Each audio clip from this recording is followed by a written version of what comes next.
اعوذ باللہ من الشیطان الرجیم بسم اللہ الرحمن الرحیم۔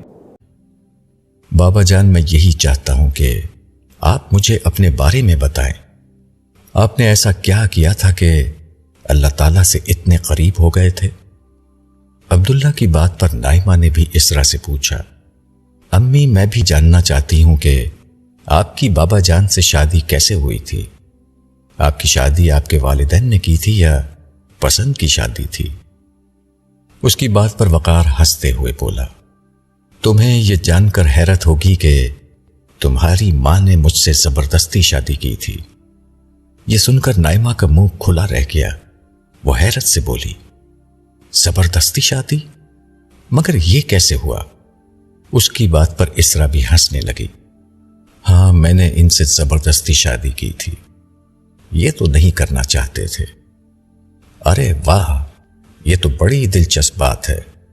ابھی بابا جان سے میرا سوال باقی تھا کہ یہ زیادہ دلچسپ بات سامنے آ گئی۔ اب سمجھ میں نہیں آتا کہ پہلے کیا پوچھیں۔ میں بتاتا ہوں۔ ان دونوں سوالوں کا جواب آپس میں جڑا ہوا ہے۔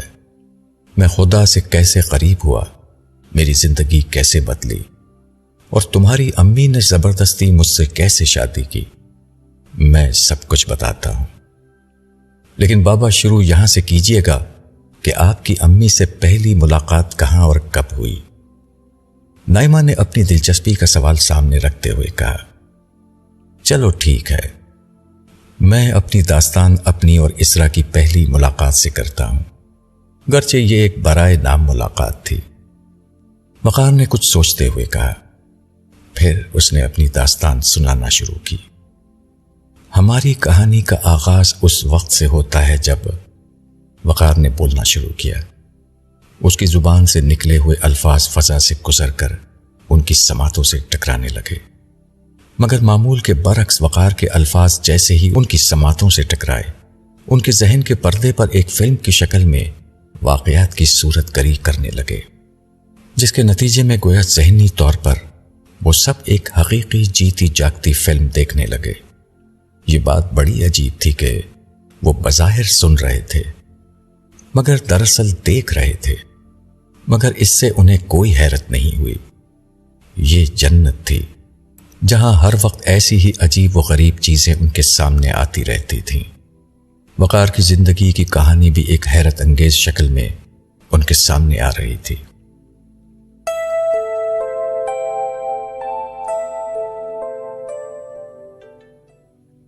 اس لڑکی کی قابلیت تو زبردست ہے، اس کا تو حق بنتا ہے کہ اس کی مدد کی جائے۔ دیکھو، اس نے تو ہر سبجیکٹ میں 90% سے زیادہ نمبر لے رکھے ہیں۔ وقار نے مارک شیٹ کو سونیا کی طرف بڑھاتے ہوئے کہا۔ سونیا نے اس کے ہاتھ سے مارک شیٹ لی اور قدرے بے پرواہی سے اس پر سرسری نگاہ ڈالی، مگر کوئی تبصرہ نہ کیا۔ وقار سونیا کو اچھی طرح جانتا تھا، اسے دوسروں کے اعتراف کی عادت نہیں تھی، وہ ہر چیز کو اپنی ذات کے زاویے سے دیکھنے کی عادی تھی، اس لیے اس نے ایک دوسرے پہلو سے اپنی بات کو دہرایا۔ اس نے تو تمہاری اسٹوڈنٹ لائف کی یاد تازہ کر دی۔ وقار کی اس بات سے سونیا کے چہرے پر ایک مسکراہٹ آ گئی۔ اس نے سر ہلاتے ہوئے وقار سے کہا، بظاہر تو ذہین لگتی ہے، چلو اسے بلاؤ، دیکھتے ہیں کہ واقعی کچھ آتا بھی ہے یا صرف رٹا لگا کر یہ نمبر لے لیے ہیں۔ آج کل تو ایسے ہی نمبر آتے ہیں۔ سونیا ابھی بھی پوری طرح اس کے اعتراف کے لیے تیار نہیں تھی۔ اس کی بات پر وقار نے فون اٹھایا اور اپنے مینیجر کو ملایا۔ عصمت صاحب، اگلی کینڈیڈیٹ اسرا احمد کو اندر لے کر آئیں۔ وقار نے فون رکھا تو سونیا نے اپنی ریوالونگ کرسی وقار کی سمت گھما لی اور شکایتی انداز میں اسے دیکھنے لگی۔ کیا دیکھ رہی ہو؟ سوچ رہی ہوں کہ تم سے شادی نہ ہوتی تو میں اپنی تعلیم کا سلسلہ جاری رکھتی، مزید تعلیم کے لیے ملک سے باہر چلی جاتی۔ ممی پپا بھی یہی چاہتے تھے۔ میں بچپن ہی سے بہت ذہین تھی، مواقع بھی تھے، ذہانت بھی تھی، بس تم بیچ میں آ گئے۔ کاش تم میرے کلاس فیلو نہ ہوتے۔ اس کی بات پر وقار ہنسنے لگا۔ ہنسی تھمی تو اس کی آواز ابھری، بھائی MBA کرنے کے بعد اور کتنا پڑھتی، اور پڑھنے کے بعد تم نے کون سا پروفیسر بن جانا تھا؟ تم نے بزنس وومن ہی بننا تھا، یہی تمہاری خواہش تھی۔ میں نے اس میں تو کوئی رکاوٹ نہیں ڈالی، اور یہاں بھی تم زبردست ثابت ہو رہی ہو۔ سچی بات یہ ہے کہ تنہا میں یہ سارا کاروبار نہیں سنبھال سکتا تھا۔ ابو کے بعد یہ ذمہ داری اچانک مجھ پر آن پڑی۔ وہ تو تم نے مجھے جوائن کر لیا تو میرے لیے آسانی ہو گئی۔ سچی بات یہ ہے کہ یہ تمہارا ساتھ ہے کہ صرف 10 برسوں میں ہم نے بزنس کہاں سے کہاں پہنچا دیا۔ وقار نے ایک دوسرے پہلو سے اس کی تحسین کی، مگر انجانے میں اس نے سونیا کی ایک دکھتی رگ کو چھیڑ دیا تھا۔ ہماری شادی کو 10 برس ہو گئے، وقت کیسے گزرتا ہے پتہ ہی نہیں چلتا، اور میں ابھی تک۔ سونیا نے اپنا جملہ ادھورا چھوڑ دیا۔ اس کے چہرے پر ایک بے نام سی اداسی تھی۔ وقار نے یہ اداسی پڑھ لی۔ وہ اس کی وجہ بھی جانتا تھا۔ سونیا شادی کے 10 برس بعد بھی ماں نہیں بنی تھی، بلکہ کبھی بن بھی نہیں سکتی تھی۔ اس سے قبل کہ وقار اس کو تسلی دینے کے لیے کچھ کہتا، دروازے پر دستک ہوئی اور آفس مینیجر عصمت صاحب اندر داخل ہوئے۔ ان کے پیچھے اسرا تھی، جس کا تذکرہ تھوڑی دیر قبل یہ دونوں کر رہے تھے۔ عصمت صاحب نے ایک کرسی پر بیٹھتے ہوئے اس کا تعارف کرایا۔ سر، یہ اسرا احمد ہیں۔ اسرا دھیرے سے چلتے ہوئے اندر داخل ہوئی تو اس نے دیکھا کہ اس کے سامنے ایک وسیع و عریض کمرہ تھا، جس میں چلتے تیز AC نے گرمیوں کے موسم میں یخ بستہ ماحول پیدا کر رکھا تھا۔ کمرے کے وسط میں ایک بڑی سی میز رکھی ہوئی تھی۔ اس کے عقب میں دیوار پر کھڑکیاں تھیں جن پر پردے پڑے ہوئے تھے۔ ایک دیوار کے ساتھ ایک خوبصورت صوفہ سیٹ رکھا ہوا تھا، جبکہ دوسری دیوار پر دفتر کی فائلیں رکھنے کے لیے الماریاں بنی ہوئی تھیں۔ فرنیچر بہت نفیس، خوبصورت اور کمرے کے مالک کے اعلیٰ ذوق کا گواہ تھا، جبکہ دبیز قالین سے اٹھتی ہوئی مہک یہ بتا رہی تھی کہ اسے حال ہی میں بچھایا گیا تھا۔ ہر چیز سے عمارت اور خوش ذوقی کا اظہار ہو رہا تھا۔ اسرا نے اندر آتے ہوئے ایک نظر میں یہ سب کچھ دیکھ لیا تھا۔ پھر اس کی نظر میز کے پیچھے بیٹھے ہوئے مرد اور عورت پر پڑی۔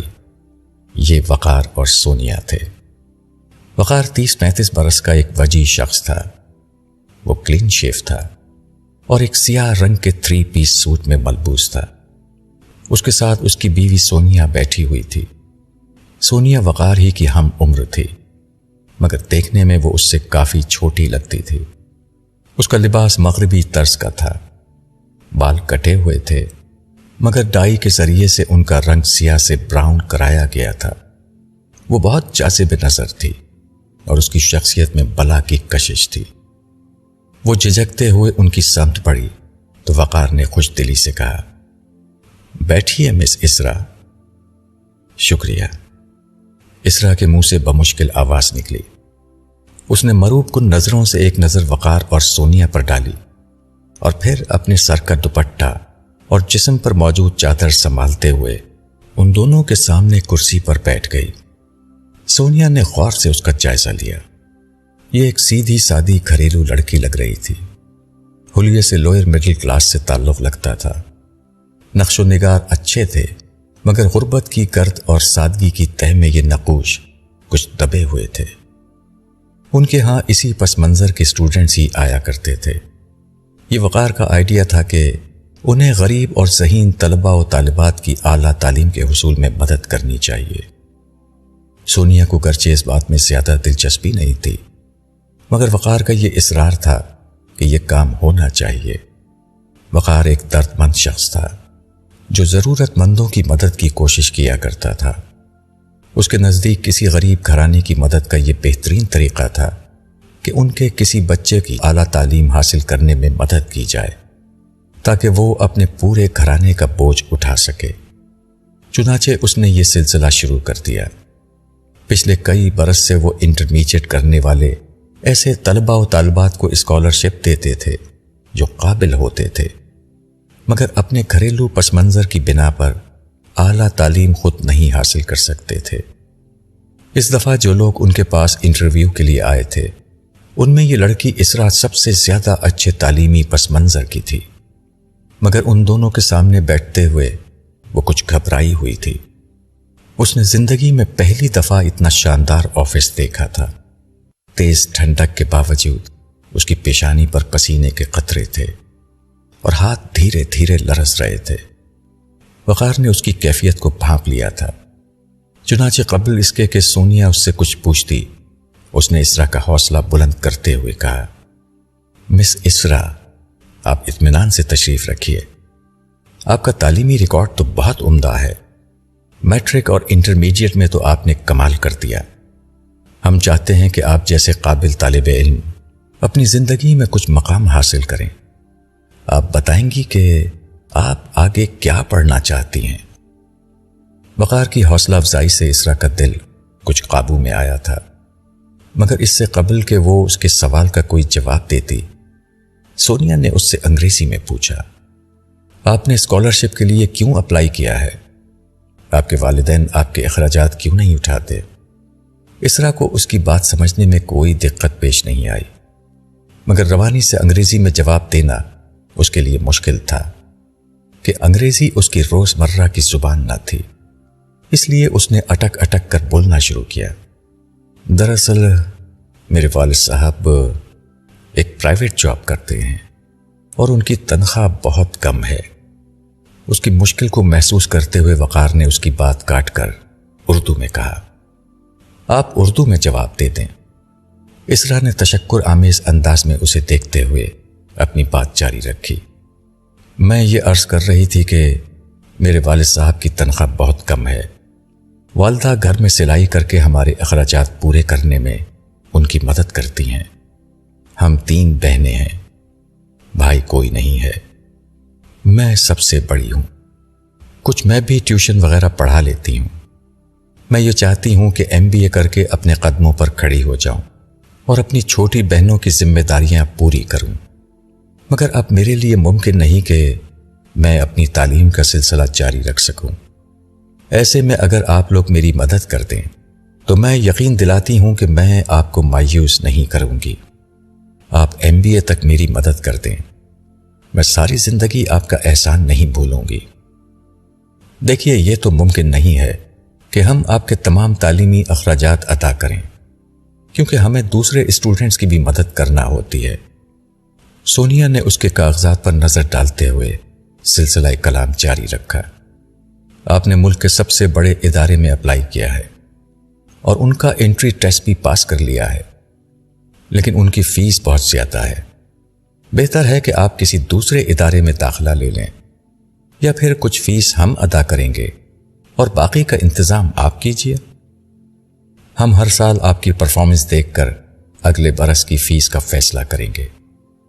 سونیا نے 2 ٹوک انداز میں کہا تو اسرا کے چہرے پر مایوسی طاری ہو گئی۔ وہ دھیرے سے بولی، میم آپ ٹھیک کہہ رہی ہیں، اس کی فیس بہت زیادہ ہے، مگر دوسری جگہوں سے MBA کرنے کی زیادہ اہمیت نہیں ہے۔ تو پھر آپ BCom کر لیں، ہم اس کی مکمل فیس دے دیں گے۔ اس سے آپ کو اپنی والدہ کی مدد کرنے کا موقع بھی مل جائے گا۔ آپ سلائی کر کے ان کی مدد کر دیا کریں، باقی وقت میں بچوں کو ٹیوشن پڑھا دیا کریں۔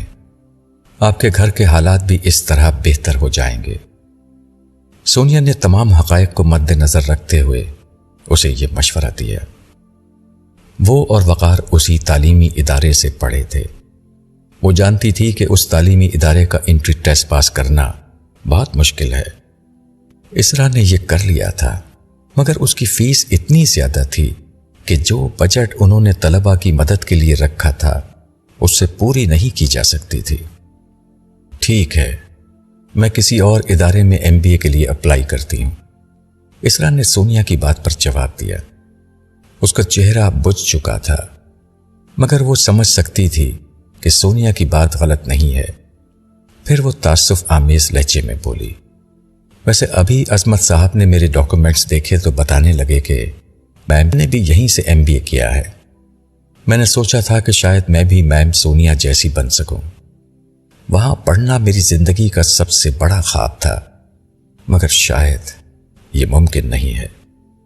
نہیں، یہ ممکن نہیں ہے۔ آپ کہیں اور اپلائی کریں اور پھر عظمت صاحب سے رابطہ کریں۔ ہم نے آپ کا کیس تو اپروو کر دیا ہے، مگر اسکالرشپ کتنی ہوگی اس کا فیصلہ بعد میں ہوگا۔ آپ جا سکتی ہیں۔ سونیا نے دو ٹوک انداز میں کہا تو اسرا اپنی نشست سے کھڑی ہو گئی۔ مینیجر عظمت صاحب بھی اسے باہر لے جانے کے لیے اٹھنے لگے تو وقار، جو اس پوری گفتگو میں خاموش رہا تھا، ان سے مخاطب ہوا۔ عظمت صاحب، آپ رکیے۔ اسرا خاموشی سے باہر چلی گئی۔ اس کے جانے کے بعد وقار نے عظمت صاحب سے کہا، اس لڑکی کو روکیں، ہم اس لڑکی کا کیس اسی ادارے کے لیے منظور کر رہے ہیں۔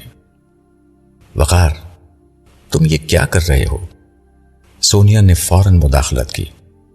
تم جانتے ہو کہ بجٹ اتنا نہیں ہے۔ کوئی بات نہیں، میں الگ سے ارینج کر دوں گا۔ عظمت صاحب، آپ جائیے۔ عظمت صاحب باہر چلے گئے، مگر سونیا کا منہ بن چکا تھا۔ وقار کو اس کی ناراضی کا اندازہ ہو گیا۔ وہ اسے منانے کے لیے محبت بھرے لہجے میں بولا، میری جان، مجھے اس میں تمہارا عکس نظر آیا تھا، اس لیے سوچا کہ اس کی مدد کر دیتے ہیں۔ تمہاری اس لڑکی پر نیت تو خراب نہیں ہو گئی ہے؟ تم مردوں کا ویسے بھی کوئی بھروسہ نہیں ہوتا۔ اچھی سے اچھی بیوی کے ہوتے ہوئے باہر کی خراب سے خراب لڑکی پر رال ٹپکنے لگتی ہے۔ یہ کہتے ہوئے سونیا کے لہجے میں غصہ تھا۔ اسے واقعی اس لڑکی کی اس طرح مدد کا یہ فیصلہ پسند نہیں آیا تھا۔ ارے وہ تو ایک اسٹوڈنٹ ہے جس سے آج کے بعد میری کوئی ملاقات نہیں ہوگی۔ پھر یہ تو دیکھو کہ وہ ایک چھوٹی سی لڑکی ہے، اور کہاں میں 33 برس کا آدمی۔ جوان لڑکیاں جوان ہی ہوتی ہیں، چھوٹی بڑی نہیں ہوتی ہیں۔ سونیا نے اپنی جرح کا سلسلہ جاری رکھا۔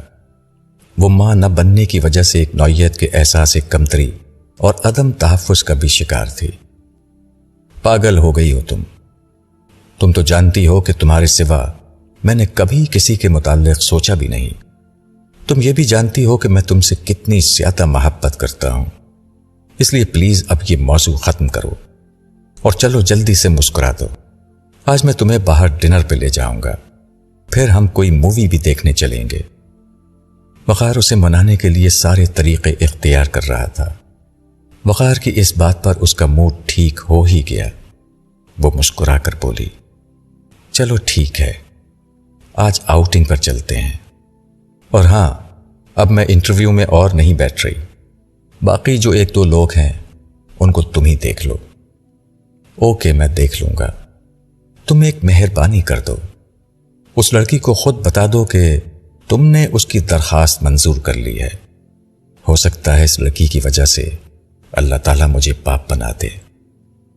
وقار نے سونیا کی دکھتی رگ پر ہاتھ رکھا تھا۔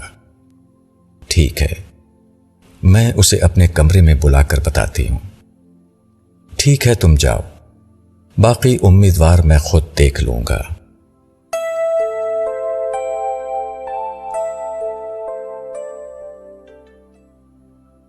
سونیا وقار کے کمرے سے باہر نکل کر اپنے کمرے کی طرف بڑھی جو برابر ہی میں تھا۔ سامنے اسرا کرسی پر بیٹھی ہوئی اسے دیکھ رہی تھی۔ اس نے ہاتھ سے اسرا کو اپنے پیچھے آنے کا اشارہ کیا اور خود اندر داخل ہو گئی۔ اسرا اس کے پیچھے پیچھے کمرے میں چلی گئی۔ سونیا کا روم بھی اتنا ہی بڑا تھا جتنا وقار کا، لیکن اسرا کی ساری توجہ اس وقت سونیا کی طرف تھی۔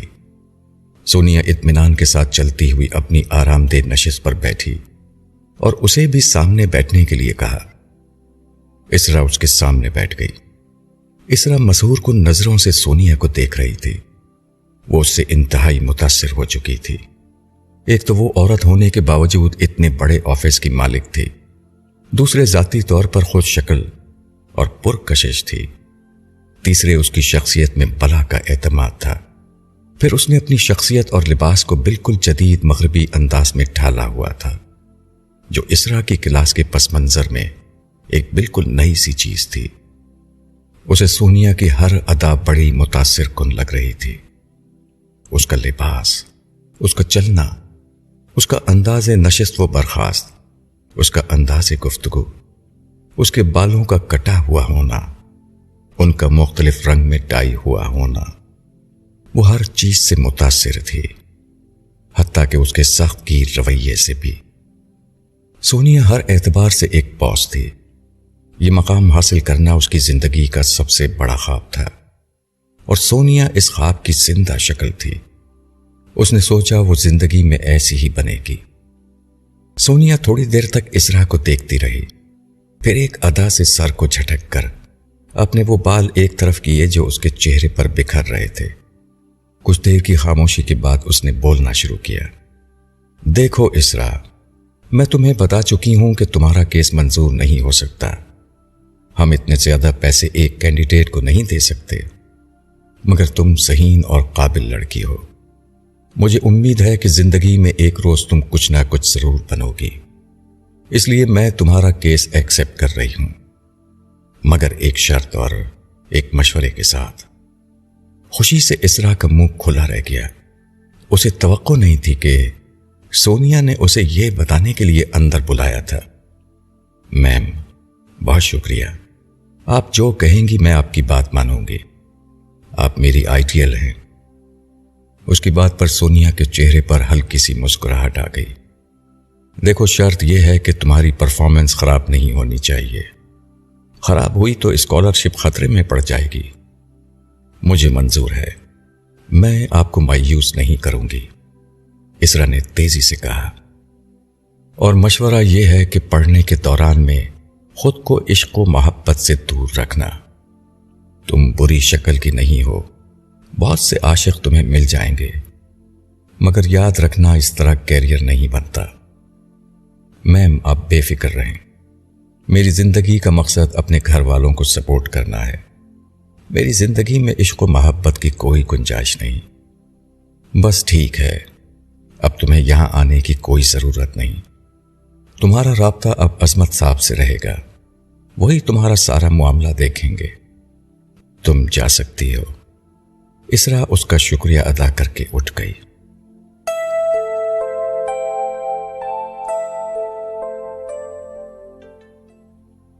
اسرا گھر پہنچی تو خوشی سے نہال تھی۔ اسے آج زندگی کی سب سے بڑی خوشی نصیب ہوئی تھی۔ خوشی بھی وہ جس کے ملنے سے وہ مایوس ہو چکی تھی۔ گھر میں آتے ہی وہ سیدھی اپنی والدہ کے پاس پہنچی اور ان کے گلے سے لپٹ گئی۔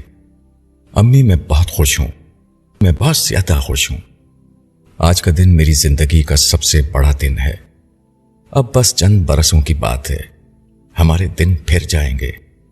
ابا کو اتنی محنت نہیں کرنا ہوگی، آپ کو سلائی نہیں کرنا پڑے گی۔ میں اپنی دونوں بہنوں کی دھوم دھام سے شادی کروں گی۔ ہمارا بڑا سا گھر ہوگا، لمبی سی گاڑی ہوگی، میرا بڑا سا دفتر ہوگا، اور میں باس بن کر سب لوگوں کو حکم دوں گی، بالکل میڈم سونیا کی طرح۔ ارے کیا پاگلوں کی طرح واہی تباہی بک رہی ہے؟ بتا تو صحیح ہوا کیا ہے؟ اسرا ان سے الگ ہوتے ہوئے وضاحت کرنے لگی۔ امی، میری اسکالرشپ منظور ہو گئی ہے۔ پتا ہے، پہلے میڈم سونیا نے مجھے منع کر دیا تھا، میں تو رونے والی ہو گئی تھی۔ پھر میڈم نے خود اپنے کمرے میں بلا کر مجھے بتایا کہ انہوں نے میری درخواست منظور کر لی ہے۔ ارے کون ہے یہ سونیا؟ اس کی امی کو ابھی تک پوری طرح بات سمجھ میں نہیں آئی تھی۔ امی، میں آج آپ سے دعا کا کہہ کر گئی تھی نا، اسکالرشپ کے لیے۔ وہاں جو میڈم دفتر کی مالک ہیں، ان کا نام سونیا ہے۔ انہوں نے میری تعلیم کے تمام اخراجات اٹھانے کی ذمہ داری لے لی ہے۔ اب میں آگے پڑھ سکوں گی، اپنے خواب پورے کر سکوں گی۔ اسرا کی والدہ کو اب پوری بات سمجھ میں آ گئی تھی۔ وہ ہاتھ اٹھا کر اسے دعا دینے لگی۔ میری بچی، اللہ تجھے کامیاب کرے، تو بڑی قابل ہے۔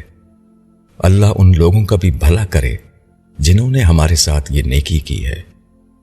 یہاں کون کسی کے کام آتا ہے؟ اللہ انہیں دنیا اور آخرت کی بھلائی دے۔ الہی ان کی اولاد کو نیک بنا۔ الہی میری بچی پر بھی کرم فرما، اسے بھی دنیا و آخرت میں کامیاب کر۔ ان کی دعائیں ختم نہیں ہو رہی تھیں۔ اسرا نے ان کے پاس سے اٹھتے ہوئے کہا، ابا آئیں گے تو میں ان کو بھی خوشی کی یہ خبر سناؤں گی۔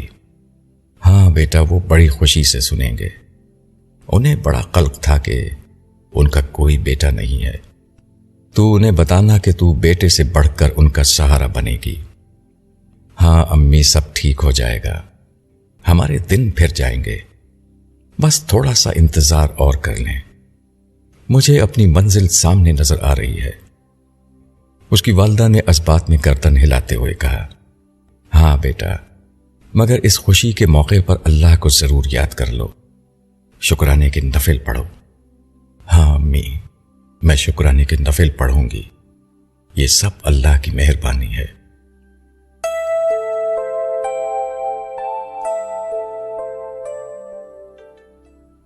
بابا جان، امی آپ کی دوسری بیوی ہیں؟ یہ بات تو آپ نے مجھے نہیں بتائی تھی۔ وقار ابھی یہیں تک پہنچا تھا کہ عبداللہ نے بیچ میں مداخلت کرتے ہوئے کہا، اور اس پر آپ سے عمر میں اتنی چھوٹی تھی، یہ تو بڑی عجیب بات ہے۔ نائمہ نے عبداللہ کی بات میں اضافہ کرتے ہوئے کہا، میری داستان کوئی عام داستان نہیں ہے۔ وقار نے ان دونوں کی طرف دیکھتے ہوئے کہا۔ وہ رکا تو اسرا نے اس بات میں مزید اضافہ کرتے ہوئے کہا، بیٹا، ہم دونوں کی داستان ہی کوئی عام داستان نہیں ہے۔ ہماری کہانی بڑی مختلف کہانی ہے، اتنی مختلف کہ تم سوچ بھی نہیں سکتے۔ ابھی تو آغاز ہوا ہے، سنتے جاؤ۔ عبداللہ نے اس کی بات پر اس بات میں گردن ہلاتے ہوئے وقار سے ایک سوال کیا، بابا جان، میری پہلی امی کہاں ہیں؟ اس کے سوال پر وقار خاموش ہو گیا، پھر کچھ دیر بعد پرتاسف انداز میں کہا، عبداللہ میرے بیٹے، جو کچھ قیامت کے دن ہوا اور جو کچھ تب سے آج تک ہو رہا ہے، کاش لوگ یہ سب کچھ ہوتا ہوا پچھلی زندگی ہی میں دیکھ لیتے، تو شاید آج ہر شخص جنت ہی میں ہوتا۔ تمہاری پہلی ماں سونیا بھی جنت میں ہوتی۔ کاش میں اس وقت تک قرآن مجید کی یہ نصیحت جان چکا ہوتا کہ اہل ایمان اپنے آپ کو اور اپنے گھر والوں کو اس آگ سے بچاؤ جس کا ایندھن انسان اور پتھر ہوں گے، جس پر سخت گیر فرشتے ہوں گے جو خدا کے حکم کی نافرمانی نہیں کریں گے، اور جو کہا جائے گا وہی کریں گے۔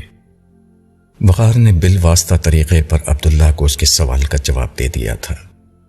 عبداللہ نے بات کو سمجھتے ہوئے سونیا کے متعلق مزید کچھ کہنے کے بجائے ایک دوسری بات کہی، ہاں بابا جان، آپ ٹھیک کہتے ہیں، اب تو ہم نے اپنی آنکھوں سے وہ آگ بھی دیکھ لی ہے اور وہ فرشتے بھی دیکھ لیے ہیں، اب تو سب کی عقل ٹھکانے پر آ گئی ہے۔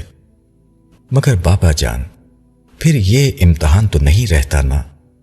پھر کسی کو جنت کے یہ اعلیٰ درجات اور یہ مقامات نہیں ملتے۔ اصل امتحان تو یہ تھا کہ قرآن مجید میں جو پیغام لکھا ہوا ہے اسے کائنات کا سب سے بڑا سچ مان لیا جائے۔ یہ مان لیا جائے کہ دنیا صرف ایک امتحان ہے اور اصل دنیا آخرت کی دنیا ہے۔ پھر اپنی سیرت و کردار کو قرآن مجید کے تقاضوں کے مطابق ڈھال دیا جائے۔ مگر افسوس لوگوں نے یہ کام نہیں کیا۔ ہاں بیٹا، غفلت نے لوگوں کی آنکھوں پر پٹی باندھ رکھی تھی۔ غفلت کی یہی پٹی میری آنکھوں پر بھی بندھی ہوئی تھی، یہاں تک کہ میری زندگی میں ایک زبردست انقلاب آیا۔ جی بابا، آپ ہمیں بتائیے۔ سوری، ہم نے آپ کی اور امی کی داستان میں مداخلت کر دی، نائمہ نے معذرت خواہانہ انداز میں کہا۔ نہیں بیٹا نائمہ، جو سوال فطری طور پر پیدا ہوا تھا تم لوگوں نے وہ کر لیا۔ میں تمہیں اپنی اور تمہاری امی کی داستان مزید سناتا ہوں۔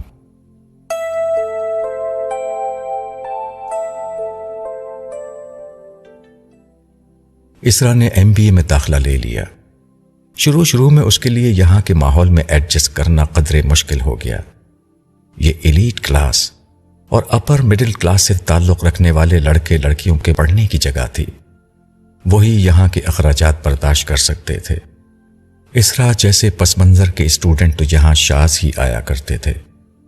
یہاں پڑھنے والوں کے رنگ ڈھنگ، راہ رسم اور طور طریقے بالکل مختلف تھے، مگر اسرا اپنی تعلیم کے معاملے میں غیر معمولی طور پر پرعزم تھی۔ اس کو اندازہ تھا کہ قسمت نے اس پر بڑی مہربانی کر دی کہ وہ یہاں تک آ گئی ہے۔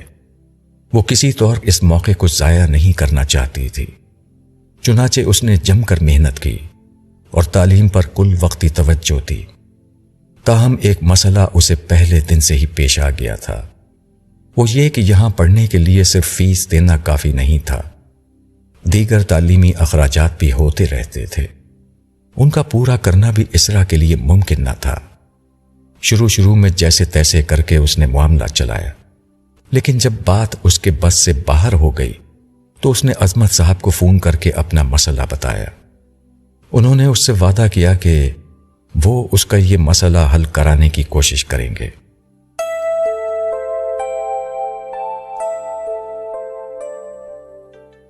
اگلے دن عظمت صاحب اسرا کی فائل اٹھا کر وقار کے کمرے میں داخل ہوئے۔ وہ اس وقت فون پر کسی سے بات کر رہا تھا۔ اس نے انہیں ہاتھ کے اشارے سے بیٹھنے کے لیے کہا۔ وہ شکریہ کہتے ہوئے بیٹھ گئے۔ فون سے فارغ ہو کر وقار نے خوشگوار انداز میں ان سے کہا، جی عظمت صاحب، فرمائیے کیا مسئلہ ہے؟ سر، وہ ایک اسٹوڈنٹ اسرا کی اسکالرشپ آپ نے دی تھی، اسی ادارے کے لیے جہاں آپ اور میڈم پڑھے تھے۔ اب وہ لڑکی کہتی ہے کہ وہاں پڑھتے ہوئے فیس کے علاوہ بھی کچھ اخراجات ہوتے ہیں جنہیں پورا کرنا اس کے بس کی بات نہیں۔ وقار کچھ کہنے کے بجائے سوچنے والے انداز میں برابر والے کمرے میں بیٹھی سونیا کو دیکھنے لگا۔ اس کا اور سونیا کا کمرہ ساتھ ساتھ تھا اور بیچ میں کافی بڑا شیشہ لگا ہوا تھا جس سے آر پار نظر آتا تھا۔ سونیا سر جھکائے کسی فائل کی ورک گردانی کر رہی تھی۔ وہ خود اس ادارے سے پڑھا تھا اور جانتا تھا کہ یہ بات درست ہے۔ کچھ دیر سوچنے کے بعد وہ بولا، وہ ٹھیک کہتی ہے، میں اس لڑکی کے اضافی اخراجات کے لیے الگ سے ماہانہ رقم باندھ دیتا ہوں، لیکن آپ اس بات کی اطلاع سونیا کو نہیں کریں گے؟ بہتر سر، عظمت صاحب نے سر ہلاتے ہوئے فوراً کہا۔ اور دوسری بات یہ ہے کہ یہ رقم اس کے رزلٹ سے مشروط ہے۔ اگر اس کی پرفارمنس اچھی ہے تو ہم اسے یہ رقم دیں گے، نیز تعلیم کی مد میں اسے فیس کے علاوہ بھی جس چیز کی ضرورت ہوگی وہ اسے مل جائے گی، مگر یہ سب اس کی پرفارمنس پر منحصر ہے۔ بالکل درست کہہ رہے ہیں سر آپ، اس کی تو فیس ہی اس بات پر مشروط ہے کہ وہ ہر سیمسٹر میں بہترین رزلٹ لا کر دکھائے گی۔ ٹھیک ہے، پھر آپ اسے یہ بتا دیں، میری طرف سے کوئی مسئلہ نہیں ہے۔ عظمت صاحب اٹھ کر جانے لگے تو وقار نے کچھ سوچ کر انہیں روکا اور کہا، ایسا کریں، میرے نام سے ایک نیا اکاؤنٹ کھول دیں، میں ایک بڑی رقم اس میں جمع کرا دیتا ہوں تاکہ اس طرح کے تمام اسٹوڈنٹ کے اخراجات اسی سے پورے ہوتے رہیں۔ اور ہاں، سونیا کو اس بارے میں بتانے کی کوئی ضرورت نہیں، یہ معاملہ میرے اور آپ کے درمیان ہے، آپ ہی اس کی نگرانی کریں گے۔ وہ شیشے کے پار بیٹھی سونیا کی طرف دیکھتے ہوئے بولا، ٹھیک ہے سر، میں آج ہی نیا اکاؤنٹ کھلوا کر آپ کو اطلاع دیتا ہوں۔ یہ کہہ کر عظمت صاحب کمرے سے باہر چلے گئے۔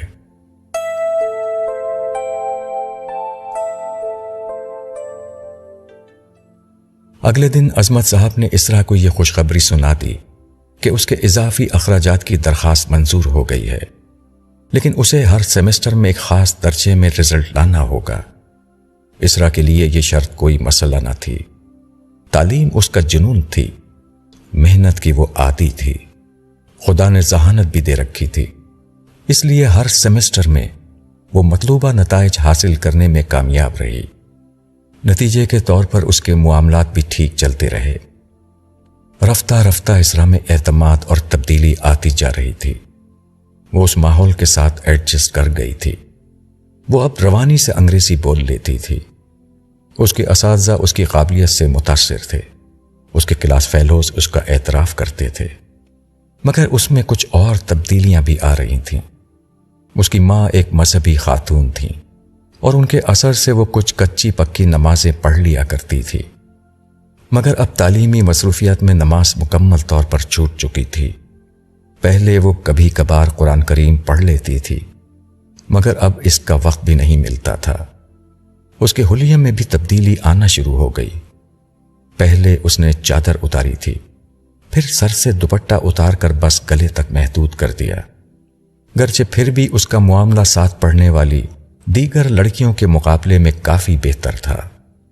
اس کے ساتھ اسرا نے اول دن سے یہ اہتمام کیا تھا کہ لڑکوں سے دوستی کے اس رواج سے بالکل پرہیز کرے جو یہاں معمول کی بات تھی۔ نہ اس کے پاس اتنا وقت تھا کہ وہ دوستوں میں بیٹھ کر وقت ضائع کرتی، نہ اس کا تعلق اس کلاس سے تھا۔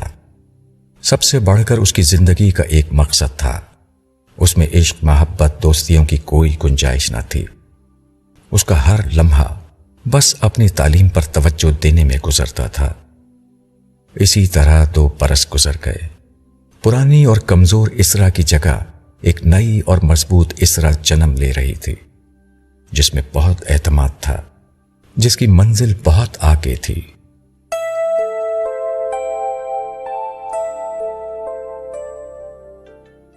وقار واش روم سے باہر نکلا تو دیکھا کہ سونیا ابھی تک نائٹ سوٹ پہنے ہوئے بستر پر لیٹی ہے۔ چہرے پر تکلیف کے آثار تھے۔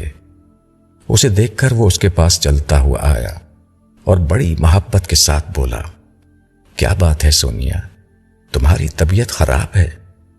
وقار، میں آج آفس نہیں جاؤں گی، میرا سر کئی دن سے بھاری ہو رہا تھا، آج تو کافی درد ہے۔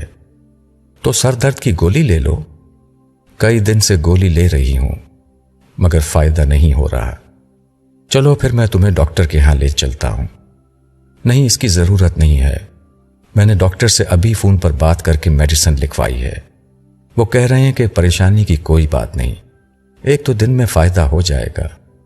چلو ٹھیک ہے، لیکن پہلے میرے ساتھ ناشتہ کر لو، پھر میڈیسن لینا۔ ٹھیک ہے، تم چلو، میں آتی ہوں۔ کئی دن ہو گئے سونیا کا درد ٹھیک نہیں ہو رہا تھا۔ وقار اسے پہلے اپنے فیملی فزیشین کے ہاں لے گیا، وہاں سے بھی فائدہ نہیں ہوا تو آخرکار وقار نے شہر کے ایک بڑے نیورولوجسٹ سے وقت لے لیا۔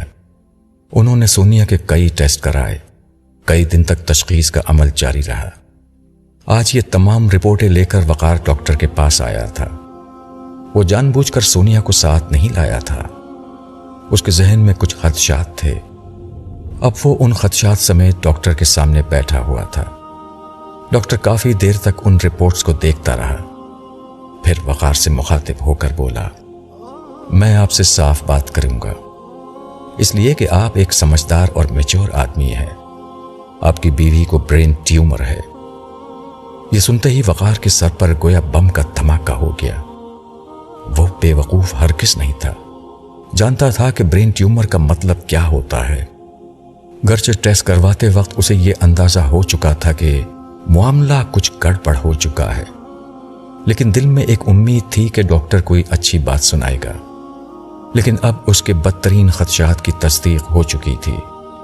کچھ دیر تک وہ خاموش رہ کر خود پر قابو پانے کی کوشش کرتا رہا، پھر دھیمی آواز میں ڈاکٹر سے دریافت کیا، ڈاکٹر، مجھے سچ سچ بتائیں، یہ معاملہ کتنا نازک ہے؟ دیکھیے، دماغ کا معاملہ ہمیشہ نازک ہی ہوا کرتا ہے۔ آپ اللہ سے دعا کیجئے، ہم بھرپور کوشش کریں گے، لیکن میں آپ کو کسی دھوکے میں نہیں رکھنا چاہتا۔ یہ گریڈ 4 ٹیومر ہے اور صورتحال اچھی نہیں ہے۔ میرا تجربہ بتاتا ہے کہ آپ کی اہلیہ کے پاس بمشکل چند ہفتے یا چند ماہ ہیں۔ ڈاکٹر نے بے کم و کاست اصل صورتحال کو اس کے سامنے رکھ دیا۔ وقار کو یہ سن کر زبردست جھٹکا لگا۔ وہ لمحے بھر کے لیے سن ہو گیا، پھر ایک دوسرے امکان کو ڈاکٹر کے سامنے رکھا۔ میں دنیا میں کہیں بھی علاج کرانے کے لیے تیار ہوں، آپ بتائیے کہ مجھے کب اور کہاں جانا ہے۔ میرے اور سونیا کے پاس امریکہ کا ملٹی انٹری ویزا ہے، ہم کل ہی علاج کے لیے جا سکتے ہیں۔ میں ہر صورت میں اپنی بیوی کو بچانا چاہتا ہوں، میں آپ کو منع نہیں کروں گا، آپ کوشش کر کے دیکھ لیں، لیکن سرجری کی کسی بھی کوشش کی صورت میں کامیابی کا امکان بہت کم ہے۔ کیمو تھراپی ایک بہتر متبادل ہے، اس طرح وہ کسی معذوری وغیرہ سے محفوظ رہے گی۔ میں ایک کوشش ضرور کروں گا۔ یہ کہتے ہوئے وقار کا لہجہ بالکل بجھا ہوا تھا۔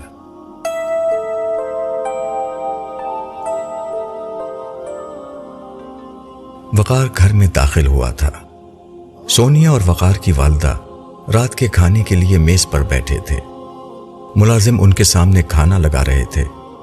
اسے دیکھ کر وقار کی والدہ بیگم شمیم نے کہا، بیٹا اچھا ہوا تم آ گئے، آؤ ہمارے ساتھ کھانے پر آ جاؤ، آپ لوگ شروع کریں، مجھے بھوک نہیں ہے، جب بھوک لگے گی میں کھا لوں گا۔ یہ کہہ کر وہ اپنے کمرے کی سمت چلا گیا۔ بیٹا سونیا، وقار کی صحت پر توجہ دو، وہ تو اپنا خیال ہی نہیں رکھتا۔ نہیں امی، ایسی بات نہیں ہے، ان کی صحت بالکل ٹھیک ہے، اس وقت انہیں واقعی بھوک نہیں لگی ہوگی، ورنہ تو روزانہ جم جاتے ہیں، ڈائٹ کا خیال رکھتے ہیں، بلکہ ہم دونوں ہی اپنا بہت خیال رکھتے ہیں۔ ہاں ماشاءاللہ، اللہ تم دونوں کو خوش رکھے، میری دعائیں ہمیشہ تمہاری صحت اور زندگی کے لیے رہتی ہیں۔ شمیم بیگم ایک نیک دل خاتون تھیں اور اپنے بیٹے سے بہت پیار کرتی تھیں۔ ان کے شوہر کے انتقال کے بعد وقار ہی ان کا سب کچھ تھا۔ ان کی ساری دعائیں اب اس کی خوشیوں اور زندگی کے لیے وقف تھیں۔ ان کی بات پر سونیا نے کہا، ہاں امی میرے لیے دعا کریں، اس کمبخت درد سر نے مجھے بے چین کر رکھا ہے، اب تو چکر بھی آنے لگے ہیں۔ بیٹا اس ڈاکٹر سے کوئی فائدہ نہیں ہو رہا تو کوئی دوسرا ڈاکٹر دیکھ لو، شمیم بیگم نے مشورہ دیا۔ ہاں میں وقار سے بات کرتی ہوں، ویسے اس ڈاکٹر نے کچھ ٹیسٹ کرائے تھے، رپورٹس تو شاید آ گئی ہوں گی، انہیں لے کر ڈاکٹر کے ہاں جانا ہے۔ یہ کہتے ہوئے سونیا کھانے کی میز سے اٹھ گئی۔ ملازم نے آگے بڑھ کر اس کی خالی پلیٹیں میز سے ہٹانا شروع کر دیں۔ اس نے ملازم سے دریافت کیا، میرا ڈرائیور چھٹی سے کب آئے گا؟ مجھے تو یاد بھی نہیں رہا، وہ کب تک کا کہہ کر گیا ہے؟ بی بی جی وہ اگلے ہفتے آئے گا، البتہ صاحب کا ڈرائیور موجود ہے، آپ کہیں تو اس کو بلا دوں؟ ہاں اس سے کہو میری گاڑی نکالے، مجھے کچھ شاپنگ کے لیے جانا ہے۔ یہ کہہ کر سونیا اپنے کمرے کی طرف بڑھ گئی۔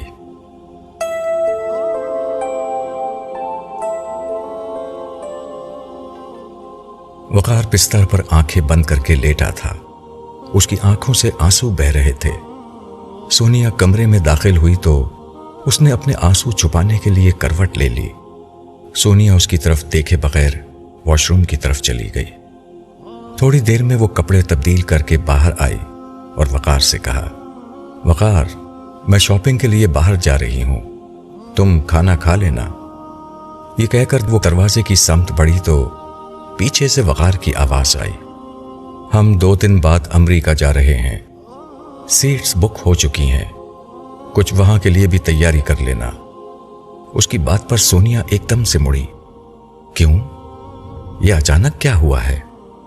وقار بستر سے اٹھا، سونیا کے پاس آ کر اس کا ہاتھ پکڑا اور اسے ساتھ لا کر اپنے پاس بیڈ پر بٹھاتے ہوئے بولا، تمہاری رپورٹس میں کچھ پیچیدگی آئی ہے، ڈاکٹر کا خیال ہے کہ باہر جا کر چیک اپ کروا لیں تو زیادہ بہتر ہوگا۔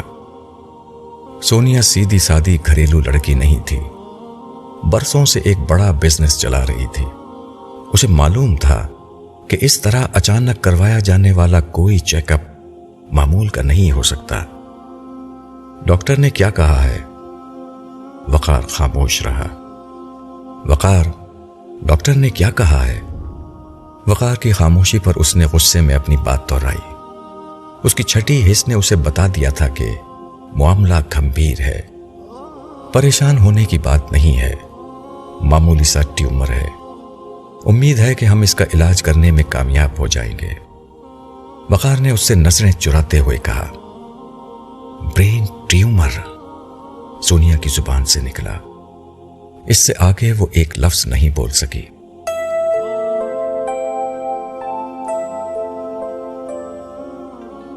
دو ہفتے بعد وہ دونوں امریکہ سے ناکام و نامراد لوٹ آئے۔ وہاں بھی ڈاکٹروں نے کوئی امید نہیں دلائی تھی۔ جو کچھ علاج وہ کرنا چاہتے تھے وہ ان کے اپنے ملک میں بھی ہو سکتا تھا۔ انہیں اب اللہ کے فیصلے کا انتظار کرنا تھا۔ سونیا جو اپنی عمر سے ہمیشہ 10 برس کم نظر آتی تھی، اب یک بیک اپنی عمر سے 10 برس زیادہ نظر آنے لگی تھی۔ اس نے زندگی میں پہلی دفعہ اپنے سامنے موت کو ایک زندہ حقیقت کے طور پر کھڑا دیکھا تھا۔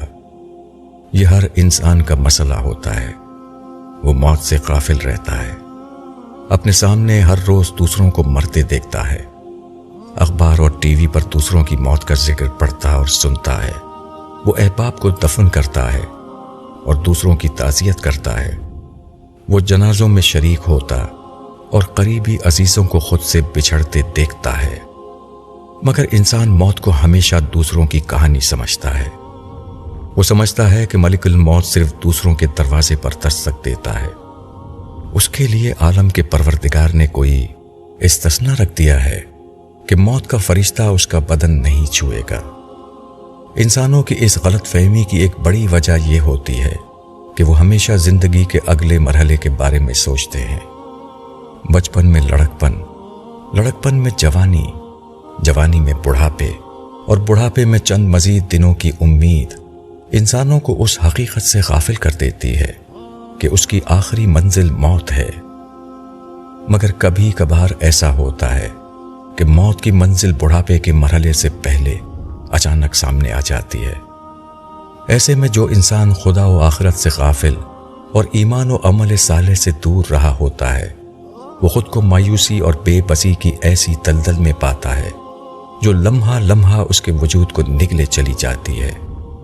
انسان چاہے ہاتھ پاؤں مارے یا خود کو حالات کے رحم و کرم کے حوالے کر دے، کوئی چیز اسے اس کی زندگی نہیں لوٹا سکتی۔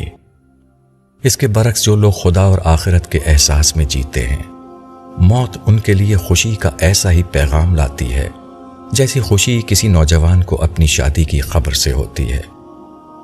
لوگ روتے ہیں، وہ ہنستے ہیں، لوگ دکھی ہوتے ہیں، وہ شاد ہوتے ہیں، لوگ مایوس ہوتے ہیں اور ان کی امید کا ہر چراغ جل اٹھتا ہے۔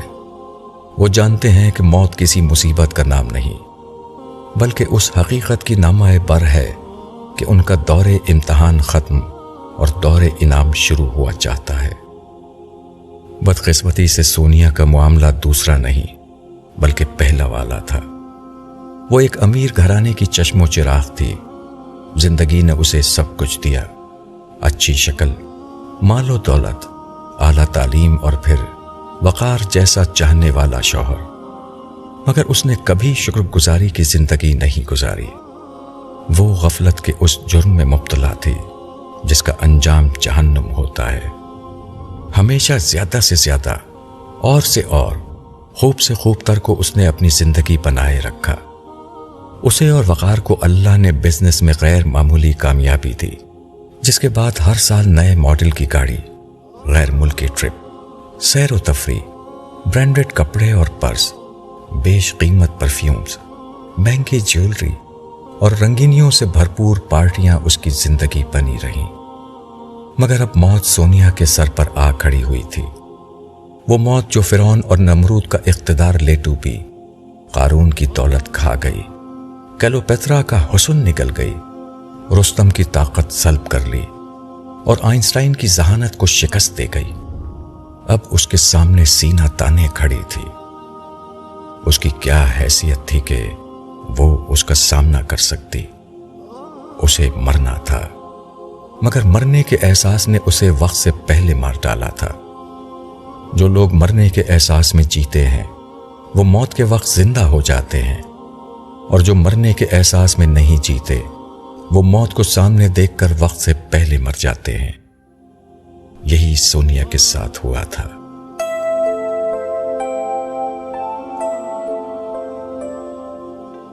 وقار کا معاملہ بھی کچھ مختلف نہ تھا۔ سونیا اس کی زندگی تھی، اس کی محبت تھی، اس کا جنون تھی۔ اس نے سونیا کو ٹوٹ کر چاہا تھا۔ شادی کے 12 برسوں کے بعد بھی جبکہ وہ ماں نہیں بن سکی تھی، نہ آئندہ بن سکتی تھی، اس نے کبھی دوسری شادی کے متعلق نہیں سوچا۔ سونیا کے لیے تو اس نے اولاد کی فطری خواہش کو بھی کچل دیا تھا۔ وہ اس کی اداؤں پر مرتا، اس کے حسن پر جان دیتا، اس کی باتوں سے زندگی پاتا، اس کی زیبائش پر فدا ہوتا اور اس کے ناز و انداز میں خوشی تلاش کرتا تھا۔ مگر اب موت نے اس کے گھر کے دروازے پر خاموشی سے دستک دے دی تھی۔ موت کا ذکر اس نے سنا تھا، دوسروں کی موت کے بارے میں پڑھا تھا، مگر موت جب اپنے کشکول لیے کسی کے گھر آتی ہے تو کیا ہوتا ہے یہ اسے اب معلوم ہوا تھا۔ وہ اپنی ساری دولت موت کی جھولی میں ڈال دیتا، تب بھی اس نے لے کر اسی کو جانا تھا جسے وہ لینے آئی تھی۔ وہ سوچتا تھا کہ کاش یہ موت اسے آئی ہوتی تو وہ اتنا غمگین نہ ہوتا، مگر موت نے تو اس کی محبت کا انتخاب کیا تھا۔ اس کے بعد وقار کو ایک چلتی پھرتی لاش کی طرح جینا تھا، بالکل اسی طرح جیسے اس وقت سونیا کی کیفیت تھی، خاموش، اداس اور تنہا، جیتی جاگتی اور ہنستی بولتی سونیا اب بستر پر لیٹ کر موت کا انتظار کرنے والی ایک خالی روح بن کر رہ گئی تھی۔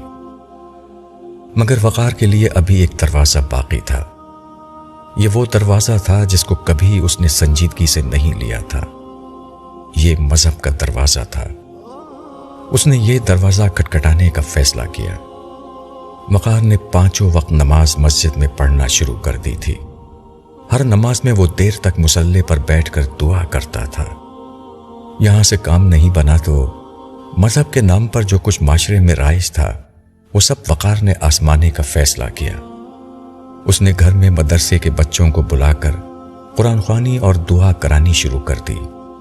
پیروں فقیروں کے پاس جا کر اور ان کے تعویذ لا کر بیوی کو گھول کر پلانے شروع کر دیے۔ جس نے جو وظیفہ بتایا وہ پڑھنا شروع کر دیا۔ منزل آیات شفا، رقیہ شریعہ سے لے کر مزاروں پر حاضری، چادریں چڑھانا، دیگیں پکوا کر تقسیم کروانا، مدرسوں اور مسجدوں میں بڑے بڑے چندے دے کر دعا کروانا، غرض سارے راستے اس نے کنگال ڈالے۔ مسلمانوں کے ہر فرقے کے پاس جو ممکنہ حل تھا وہ اس نے آزمایا، مگر کوئی موت کو دور نہیں کر سکا۔ مذہب کے ساتھ حکمت اور ہومیوپیتھی جیسے علاج کا سلسلہ بھی چلتا رہا، مگر رفتہ رفتہ سونیا کی کیفیت بگڑتی گئی۔ کئی دفعہ اس کو ہسپتال میں داخل کیا گیا، مگر پھر ڈاکٹروں نے واپس گھر بھیج دیا۔ ایک رات 3 بجے جب سونیا کی طبیعت بہت خراب تھی تو وہ بہت بے چین ہو گیا۔ اس نے وضو کیا اور خدا کے حضور کھڑا ہو گیا، مگر یہ نماز ایک نماز نہیں تھی، خدا کے خلاف اعلان جنگ تھا۔ اس نے نماز کے بعد جو دعا کی وہ اعلان بغاوت تھا۔ یا اللہ، میں نے تیرے نام پر کھڑے ہر شخص سے رجوع کیا ہے، ہر دروازے کو کھٹکھٹایا ہے، ہر شخص نے مجھے یقین دلایا ہے کہ معجزہ ہو جاتا ہے، مگر کوئی معجزہ نہیں ہوا۔ پروردگار تو میری بیوی کو شفا دے، اور اگر نہیں دے سکتا تو پھر تجھ میں اور بتوں میں کیا فرق ہے؟ تو اگر ہے تو مجھے جواب دے، اور جواب نہیں دیا تو اس کا مطلب ہے کہ تو موجود ہی نہیں ہے۔ پروردگار مجھے معجزہ چاہیے، تو یہ معجزہ نہیں کرے گا تو پھر میں تیرا تو کچھ نہیں بگاڑ سکتا، لیکن اس کے بعد تو کبھی میرا سر اپنے سامنے جھکا ہوا نہیں پائے گا۔ یہ کہہ کر وہ پھوٹ پھوٹ کر رونے لگا۔ نہ جانے کتنی دیر تک وہ اسی طرح روتا رہا اور آخرکار وہیں مصلی پر سو گیا۔ اگلی صبح سونیا کا انتقال ہو گیا۔ اس نے سونیا کی نماز جنازہ پڑھ لی، اس لیے کہ اس میں سجدہ نہیں ہوتا تھا، مگر یہ اس کی زندگی کی آخری نماز تھی۔